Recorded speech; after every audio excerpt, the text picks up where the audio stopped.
The first time Eleanor Price bled on Texas soil, she did not cry. She pressed her thumb against the split in her palm and watched the blood drip into the dry prairie dirt. The wind moved through the grass like it had somewhere better to be. The sky stretched wide and empty above her. No house, no husband, no welcome. Only broken boards scattered across the abandoned Holbrook homestead, and a letter folded in her pocket that had already ruined her life once. Found myself a local girl. Don't come, Marcus. Words. That was all it took to turn 1,500 miles of hope into nothing. Eleanor had arrived in Texas with a carpet bag, 3 nights paid at Mrs. Olson's boarding house, and $347 sewn into the lining of her corset. She had arrived expecting a husband named Marcus Holloway. Instead, she found a platform, a stage driver who would not meet her eyes, and a town already whispering. So she walked. The old Holbrook place sat empty for 2 years, roof sagging, 3 walls still standing, fever having taken the family in one terrible week. Nobody wanted it. Nobody claimed it. The lumber lay gray and scattered like bones in tall grass. Eleanor claimed it. Nor she pried boards loose with the steel stay from her corset. She stacked the ones that still had strength left in them. She measured angles the way she remembered her father doing when he built their barn back in Illinois. She set posts into shallow ground with hands that were not meant for ranch work, but did it anyway. When the rusted nail split her palm, she wrapped it with a strip torn from her petticoat and kept building. The crossbeam was wrong. She knew it even as she raised it. The green wood bowed under its own weight. That beam's going to fall on you. The voice came calm, steady. Eleanor did not turn right away. Her hand found the Winchester leaning against the cottonwood tree. She had heard the horse 10 minutes earlier. She had made sure the rifle was visible. Then I'll build another, she said. The man dismounted slow, tall, weathered, maybe mid-30s. His wagon held straight pine boards, fresh cut and smooth. That greenwood won't last the week, he said. Week's all I need. No, ma'am, it ain't. He stepped forward, not close enough to threaten, just close enough to study the frame. He set the brace at an angle and showed her with his hands how the weight should fall downward, not sideways. Eleanor watched once, then she mirrored the motion on the opposite corner. He nodded and handed her a proper hammer. Solid weight, balanced, she drove the nail in 2 clean strikes. They worked without much talking as the sun lowered. He cut boards. She positioned them. When she suggested a steeper roof angle for rain runoff, he adjusted without complaint. When he showed her how to overlap boards to block wind, she followed without pride getting in the way. By dusk, the frame stood square and steady. Caleb Turner, he said, loading his tools. Eleanor Price. I'll bring more lumber tomorrow. I don't take charity. Not offering any. Just don't like bad construction. He left jerky and real coffee in a canvas bag without looking back. That night, Eleanor sat beneath the cottonwood with her Winchester across her knees. The shelter was not finished. It would not keep real rain out yet. But it was hers, built with her blood, built with her hands. At dawn, Caleb Turner returned. He counted mistakes in silence. He saw the crack forming in the crossbeam. He saw the bandage on her hand. This will kill you by noon, he said plainly. Then I'll die with walls around me. He stared at her for a long moment. Then he lifted the beam clear of the supports with his shoulders and told her to pull the braces free. They rebuilt it properly. Solid pine, proper angles, no bow. By midday, sweat soaked through her dress. Her palm bled fresh through the cloth. Neither of them stopped. He showed her how to measure corners using 3, 4, 5. She learned fast. He noticed. They shared water from the same jug, salt pork, dried apples from Illinois. "Why here?" he asked. "Because I was told to come." He knew the name Marcus Holloway without her saying it. By evening, the shelter had a temporary canvas roof. It would hold for now. "The ranch is 6 min north," Caleb said, "if you need work." "I need no one's pity." "Good," he replied. "I wasn't offering that either."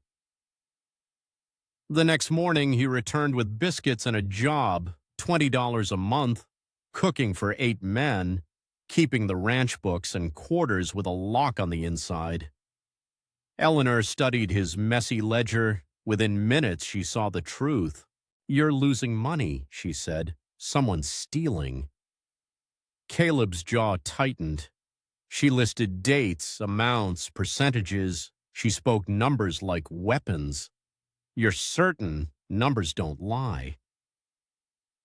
That was how she came to the Turner Ranch, not as charity, not as a rescued bride, but as Mrs. Price, cook and bookkeeper.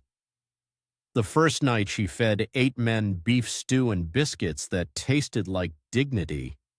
They washed before eating because she told them to. They thanked her after, but storms do not wait for new beginnings to settle. Thunder rolled across the prairie 3 nights later. The wind tore at the garden she had started. She ran into rain and hail to save tomato plants with bleeding hands, while Caleb drove stakes deep into mud. Inside the kitchen later, glass shards cut her palms as the window shattered under hail. She did not cry then either.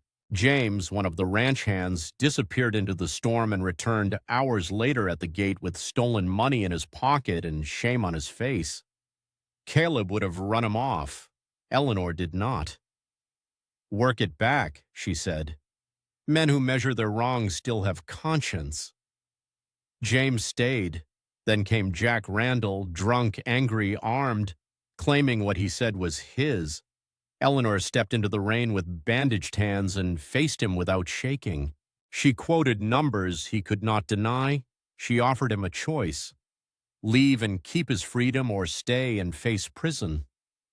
He left.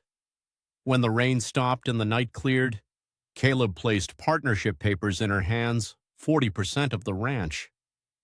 "Stay," he said. She looked out at the shelter by the creek, still standing despite the storm. "Yes," she answered. By sunrise, Marcus Holloway had filed a lawsuit in town. By mid-morning, Caleb had pulled his mother's wedding band from his pocket. "We're already building together," he said. "Might as well do it proper."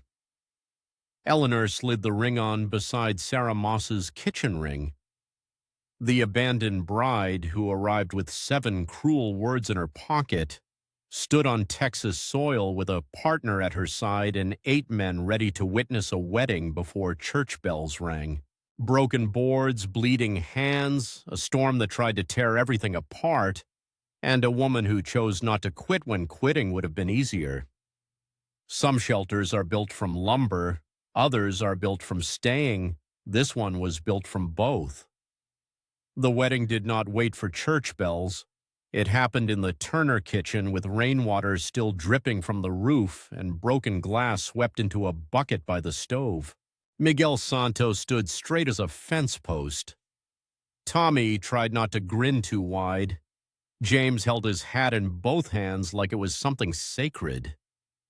Caleb Turner slipped his mother's plain gold band onto Eleanor's finger. Eleanor kept Sarah Moss's signet ring on her right hand. No flowers, no lace, no promises dressed in poetry, just 2 people who had already bled for the same ground. By noon, they were husband and wife. By sunset, the storm damage began to show its cost. The garden was half destroyed. Bean poles snapped, squash vines flattened, shingles torn from the roof. One window boarded up with pine. The shelter by the creek still stood, but the canvas roof had ripped on one side. Eleanor walked through the damage without flinching. She had learned something on that platform in town when Marcus's letter burned in her pocket. Loss does not ask permission. It simply arrives. The question is always the same. What do you rebuild first?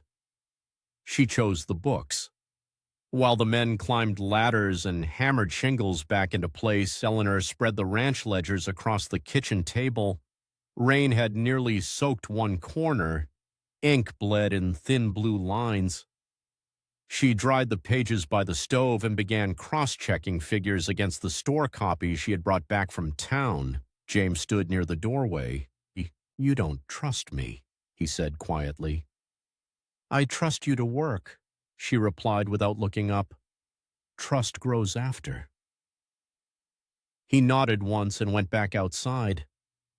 By evening, she found the pattern. The theft had not stopped with Jack Randall. It had shifted small amounts, always small enough to hide, charged in tobacco, in ammunition, in feed that never reached the barn, signed with a hand trying to mimic Jack's curves, but failing. The R in Turner curved right, not left. The ink was different. The dates fell on Sundays. "Who was in town Sundays?" she asked Caleb that night. "Only one man goes regularly," he said. "Henderson, the banker. He's got reason to skim." Eleanor closed the ledger slowly. "He's not just gossiping," she said. "He's feeding information and taking money in between." The next morning, the judge's summons sat heavy on the kitchen counter. Marcus Holloway versus Eleanor Price, breach of contract, seeking damages for emotional distress and travel costs. Tommy read it twice, his eyebrows climbing higher each time. "Emotional distress," he said, "from leaving her standing on a platform?" Miguel shook his head slowly. "Some men cry loudest when they are cut." Caleb stood by the window watching dust rise on the far road. "They want to embarrass you," he said, "make you small again." Eleanor folded the summons neatly and slid it into her ledger. "They already tried that," she answered. "Didn't work." Monday morning came hot and dry. The storm had washed the sky clear. The courthouse sat in the center of town like a square brick warning. People gathered early. News traveled fast in Texas. The abandoned bride, the sudden partnership, the drunken foreman run off in the rain, the ranch cook who handled books like a banker. Marcus stood near the courthouse steps in a borrowed suit that did not fit him well. Amy Holloway stood 2 paces behind, eyes lowered. Mrs. Henderson hovered like a hawk near the doorway. Caleb walked beside Eleanor but did not touch her. He did not need to. Inside, the judge called the room to order. Marcus spoke first. He claimed travel costs. He claimed humiliation. He claimed that Eleanor had misrepresented herself. "She came under false pretenses," he said. "She did not disclose that she was previously married. I was misled." A murmur moved through the room. Eleanor stood. "My husband, Thomas Price, died of typhoid 3 years ago," she said steadily. "I answered an advertisement for marriage. Mr. Holloway wrote me 7 letters promising partnership, property, and good faith. He married another woman before I arrived and sent no warning." Judge leaned back. "Mr. Holloway," he said, "did you inform Miss Price that you had changed your intentions?"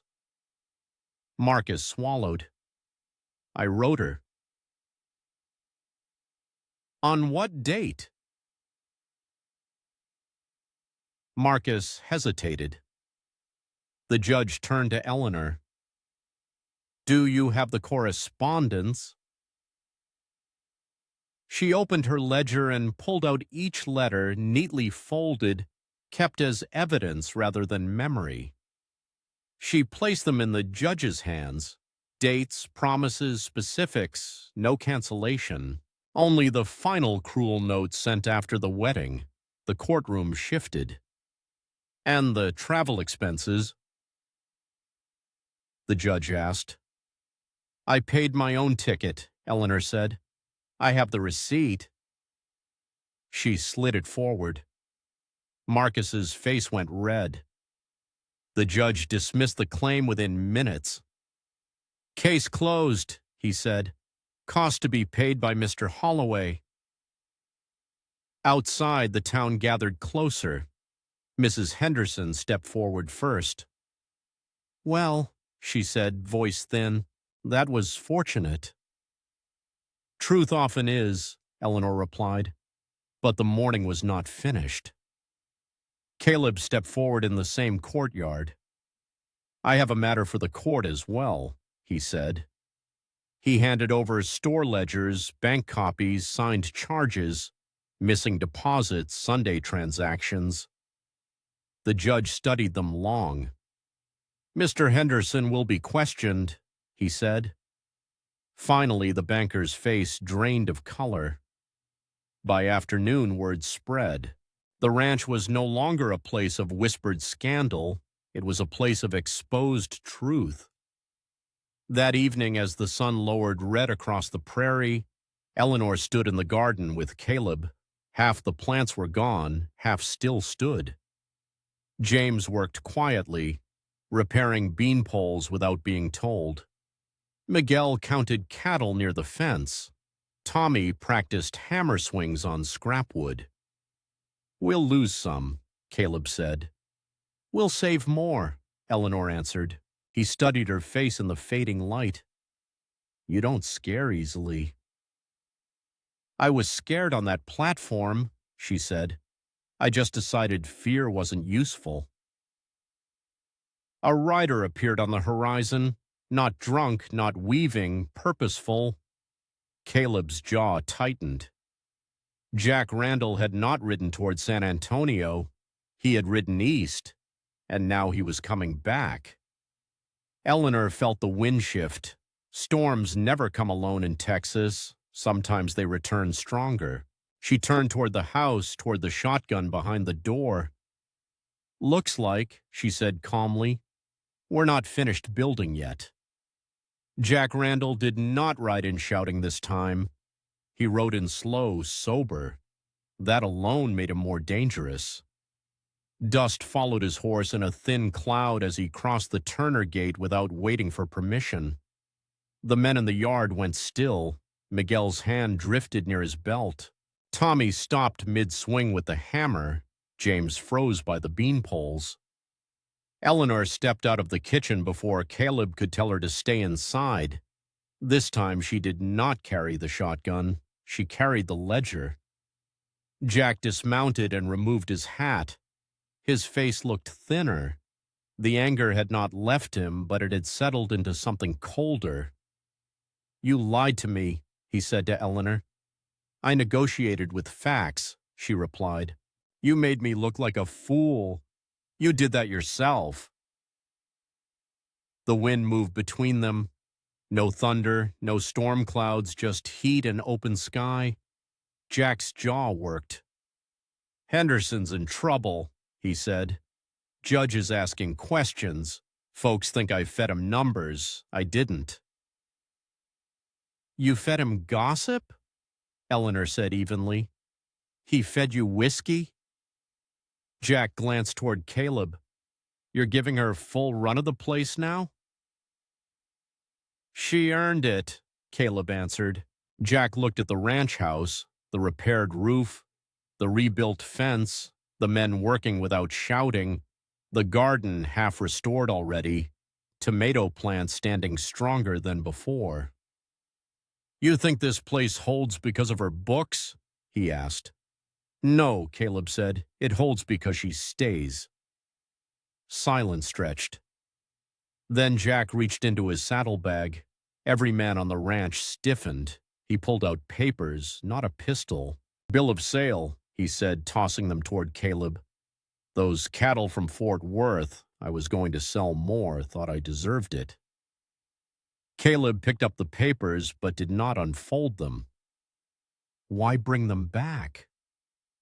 Jack swallowed hard. Because if Henderson falls, he drags me with him, and because I don't want prison. That's fear, Eleanor said. Jack looked at her. Call it what you want. She stepped closer. Fear can build, she said, or it can rot.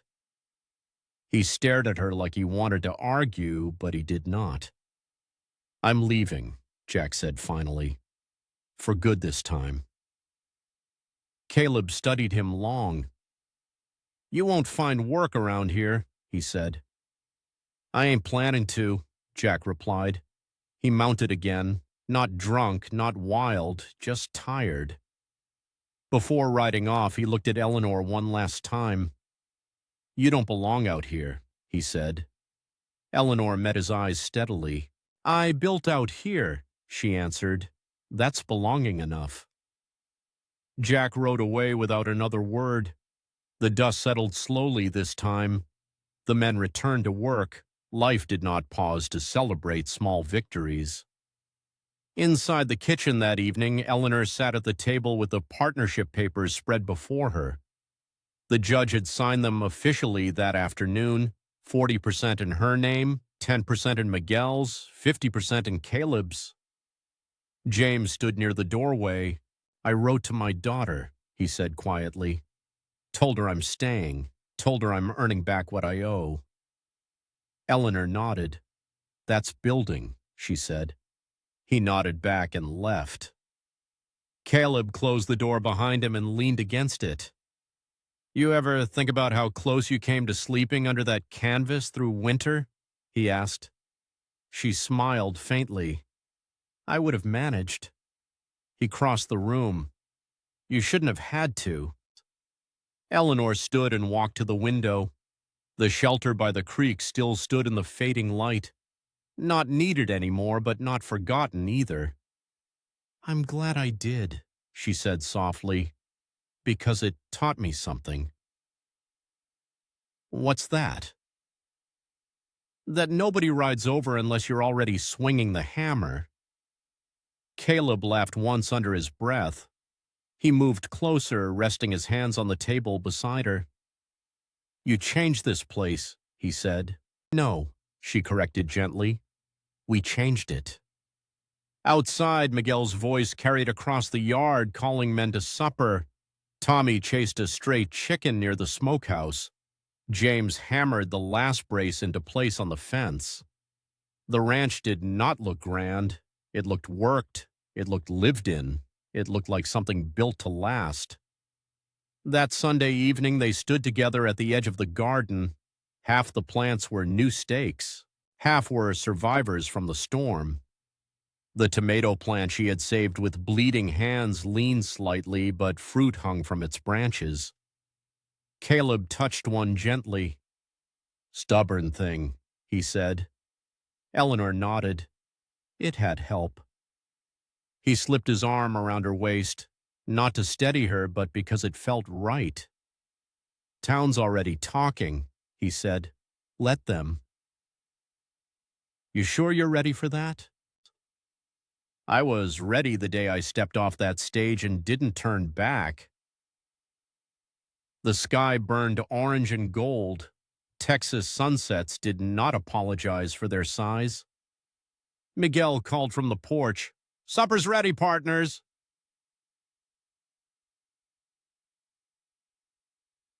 Partners. The word felt solid. Eleanor looked once more at the creek where broken boards had become shelter. At the ranch house where ledgers and biscuits and courage had become family. At the men who now worked not just for wages but for something steadier. She had arrived in Texas abandoned. She now stood landowner, wife, bookkeeper, builder, not because someone rescued her, but because she chose to build when quitting would have been easier. Caleb squeezed her hand gently, careful of the scars that would never fully fade. Ready? He asked. Eleanor smiled, small but certain. I've been ready since the first nail. They walked back toward the house together as the light faded. Broken boards, bleeding hands, a storm that tried to tear everything apart, and a woman who decided that staying was stronger than leaving. Some shelters are thrown together, others are earned. This one was earned.